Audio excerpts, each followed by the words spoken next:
Assalamualaikum warahmatullahi wabarakatuh. My name is Muhammad Ali Faikam Rosmani and my metric number is MA19197. Okay, today me and my group will present about the engineering fluid mechanics lab, which is the experiment title is Pelton Turbine.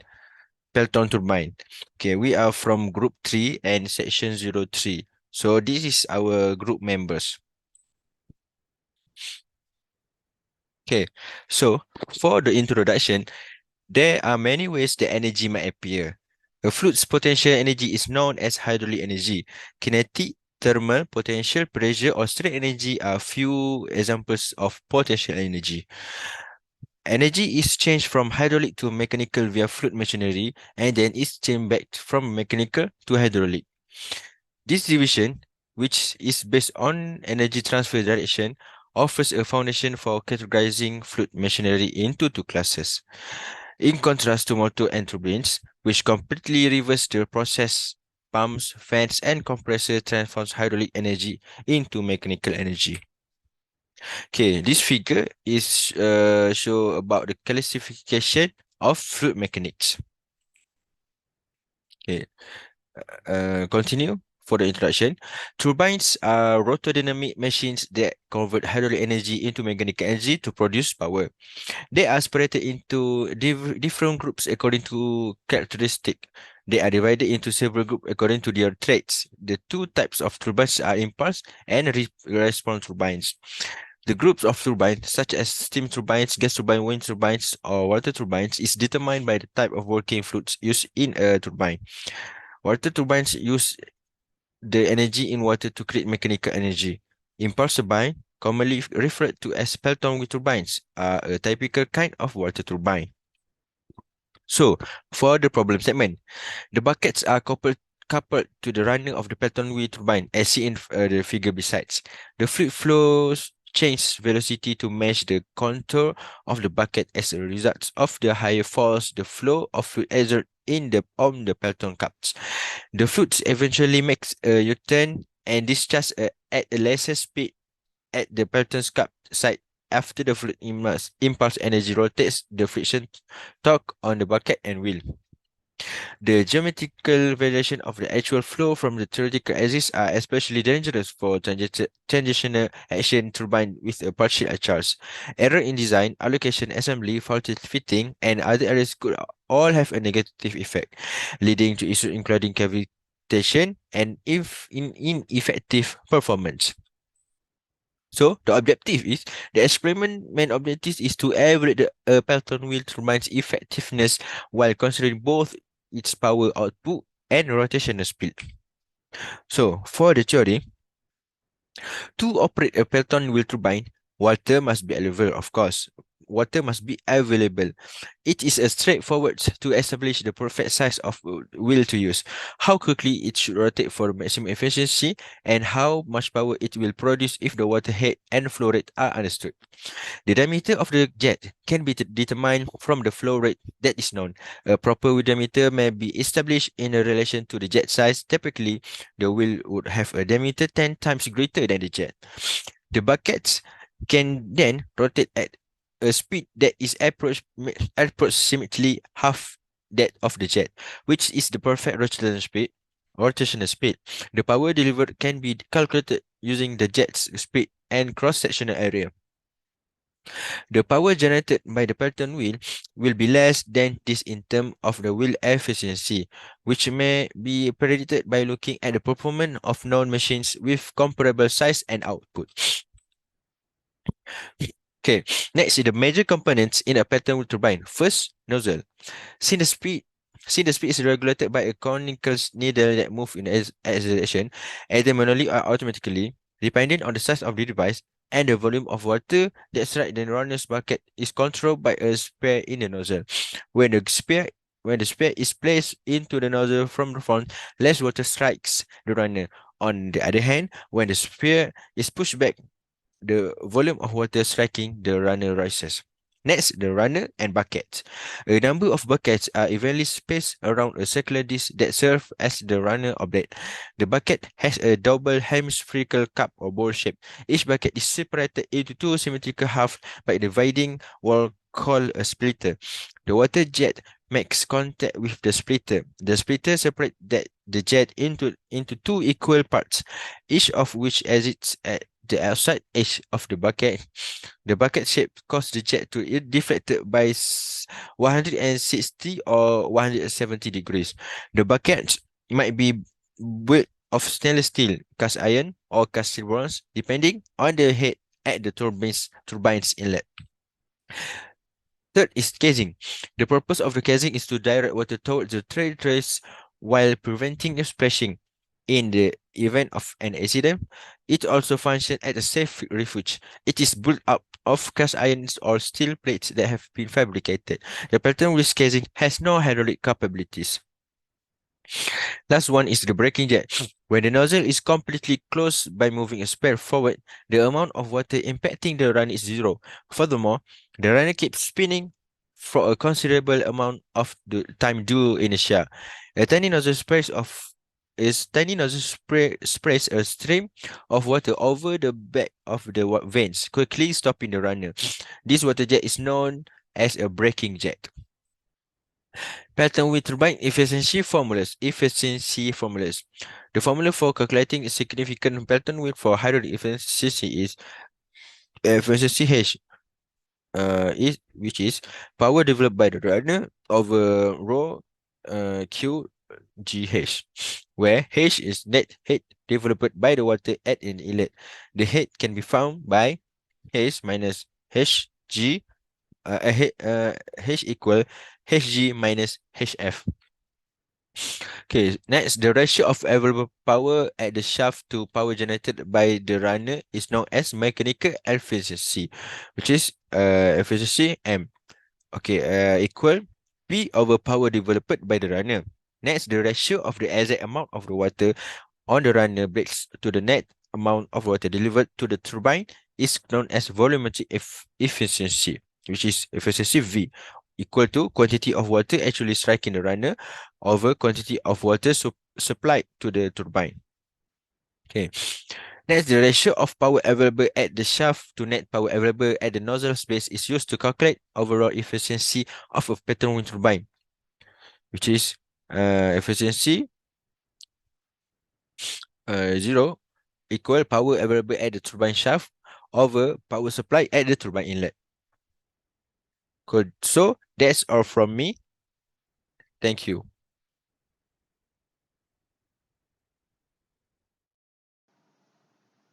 Hi, Assalamualaikum. My name is Nur Khalija binti Kamaruddin, and I would like to explain about the experiment setup and also the experiment procedure for the experiment part, which is Pelton turbine. For the experiment setup, firstly, before we start the experiment, we should double check all the connections to make sure that they are all solid and there are no water leakage. Secondly, before we begin the test, make sure the brake is at the wake free and the hydraulic bench data are used to calculate the flow rate and the Pelton turbine also is then calculated. Next is the nozzle valve is moved axially using the North cap and the location of the nozzle is determined by the scale on the cap. Next is about the experiment procedure. First of all, we need to turn on the pump and set up the stopwatch at 0 seconds. Second is turn off the volumetric tank's bottom valve. As soon as the liquid reaches a volume of 10 liters, the watch is activated and the recommended measurement time is 60 seconds. Next, when the liquid reaches a volume of 20 to 30 liters, stop the stopwatch and record the time taken. And the fourth is we have to make sure to take the note of the measurement time and also the tank high water marks. Lastly, we can use the provided formula to determine the flow rate. That's all from me. Thank you. Hi, hello, and good day to everyone. My name is Arvindan son of Tyagarajan, and my metric number is MA19143. Today, I'm going to present about the result part for the experiment number 5, Pelton turbine. In result part, there are two types, part 1 and part 2. Part 1 is for fully open. For fully open, they have given pressure equals to 0.2 bar, and the flow rate Q equals to 30.9 liter per minute. So from there, we take the rotational speed RPM um, on our mini. So RPM we get in the 799, 769, 200, 723, 660, 643, and 613. And the braking force is as mentioned here. And the movement, we calculate the movement on the shaft, we got in the movement at the shaft, and power on the shaft P output. So power output we get in the 1, 2, 3, and 3.5, 4.323, and 4.81. And also we get it calculate the hydrogen power. So really high power is a constant, and then efficiency is, we can see that is a 10 for the 799, 18 for the 769, 23% for the 723, 33 for the 630, 660, 46 for 643, and 613 is getting 51 percentage. And then we draw the data that we collect, and we draw the torque versus RPM graph. This is the RPM graph that we can after output of the graph, and we can see there is a relation rotational speed. When the rotational speed decrease, the torque increase. Same goes to the power output and efficiency. We also draw the power output versus RPM and efficiency versus RPM. So the two graph shows the same pattern. First, we can clearly can get that when the RPM is dropped, the power output was increased, and also at the rotational speed when decreased, the efficiency also increased. Next is part two. Part two is for the power curve. Also, they given pressure P equals to 0.2 bar and the flow rate Q equals to 18.75 liter per minute. From that, we got in the RPM for the curve, power curve, 660, 525, 490, 415, 30, 30, 245, 150, 75. These are the output, power output. So we use this data to draw the graph, power output versus RPM. So we can get it at, for this situation, when we at the 330, it shows the maximum power output. After that, they start to drop. That's it from my side. My friend will be continued. Thank you. Assalamualaikum and hi. My name is Muhammad Faizrin Aiman bin Haslin. My ID number is MA19144. So for my part, I will be explaining about discussion for this experiment, Pelton wheel turbine. So what is the maximum torque produced? Based on figure 4.1, maximum torque produced is 0.08 Newton meter, directly proportional to the rotational speed. Torque is the cross product of distance between point of application force and center, and force equal to R multiplied by F multiplied by sine theta. Here, maximum the value of torque is R multiplied by F because we know sine theta has maximum value of 1 where theta equal to 90 degree. Hence, torque is maximum when theta equal to 90 degree. What is the maximum power output from shaft with constant nozzle? So maximum power output from shaft with constant nozzle based on figure 4.2 is 5 watt at 613 I equal to I over mean rotational speed, which is directly proportional. What is the efficiency of the turbine? The Pelton wheel turbine efficiency can be defined as a ratio of the power that is available at the shaft to the new net power at the nozzle. The higher efficiency was 51% spotted when the rotational speed reached 613 Newton per minute. However, 799 Newton per minute is the highest value of rotational speed with the lowest value of the efficiency, which is 10% with the 1 watt of the power output.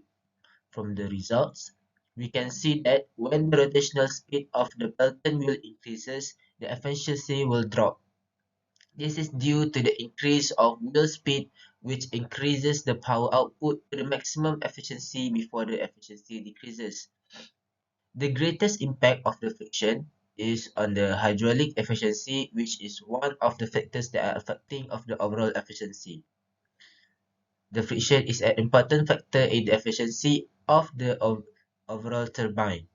The issue of friction has a great impact factor on the Pelton turbine efficiency. What is the maximum power the turbine can produce? The maximum output result of Pelton turbine when the impulse of the blades is maximum, which the water stream is deflected opposite to the direction that strikes the buckets. The wheel efficiency is highest when the movement speed of the water jet are half cups. The maximum power will be generated when the Pelton turbine will run at half the water jet velocity. The jet velocity must be matched with the turbine diameter to get the best result of the turbine wheel rotational speed of which turns from the generator. Based on the result that we have observed, the maximum power output the turbine can produce is 1.21 watt when the rotational speed is 330 rpm. The maximum of a Pelton turbine is based on the water jet flow rate. Other than that, to get the maximum turbine power, it is important to control the rotational speed.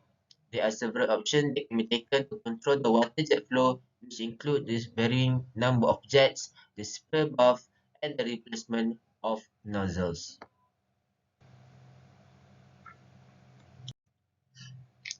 Next question. Which nozzle position produces the lowest power? To reduce the water flow rate, the water inlet nozzle will be moved in with lowering power demand to the spearhead. When the power increases, the spearhead will move up to increase the flow rate. The nozzle will affect the Pelton wheel performance through the diameter of the nozzle. Water comes out of the nozzle when the diameter of the water flows out. The nozzles are small and the water flows at high speed and hits the various of the wheel. The water contact area on the blade is small, causing high pressure on the blade. This is because the pressure is the force per unit area. If the area is small, then pressure will increase. So it produces a higher average speed on the Pelton. On the other hand, if diameter of water flow from the nozzle is larger, the lower velocity of water outflow, the greater force acting on blade is small and cause the Pelton wheel to spin at low speed. So for conclusion, in this experiment, you have learned to design Pelton wheel turbine machine. Measurement techniques. Pelton wheel turbine is an impulse turbine utilized for high heats of water. Pelton wheel turbine is hydraulic turbine application in the hydropower plant for producing electricity. From results, we can see that when the rotational speed of Pelton wheel increases, the efficiency will decreases. This is due to increase of wheel speed which increase the power output to the maximum efficiency before the efficiency decrease. There are several factors affecting the wheel turbine efficiency such as design and manufacture of Pelton turbine, the effect of roughness due to manufacturing process, the effect of water jet movement, and turbine material. However, data shows that rotational speed increase, efficiency drop.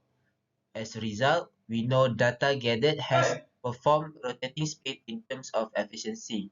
Decrease in efficiency is due to reduced volume of water that may strike the buckets due to bucket's absolute velocity being higher than water's absolute velocity. As rotating speed continues to grow, the power output drops. This is due to bucket speed exceeding out of water jet because the turbine is now traveling faster than the water jet. So it is impossible to hit the bucket of turbine, resulting in zero power generation. So that's all from me. Thank you.